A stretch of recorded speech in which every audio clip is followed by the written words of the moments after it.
পৃথিবীতে স্বামী স্ত্রী কখনো একজন আরেকজনের মনের মতো হয় না। হয় স্বামীকে স্ত্রীর, না হয় স্ত্রীকে স্বামীর। একটু মানিয়ে মনের মতো করে নিতে হয়। আচ্ছা, নমস্কার সবাইকে। Welcome to my new video বা ব্লগ।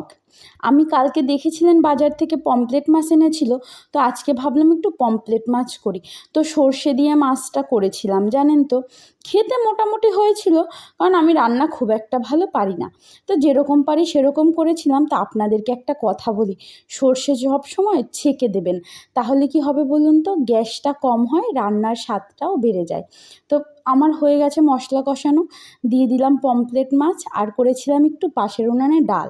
আচ্ছা জানেন, রান্না করার সময় না আমার খুব তাড়াহুড়ো লাগে, যেহেতু আমার দুটো মেয়েই ছোটো, তাই আমি উনানে একসঙ্গে রান্না করি।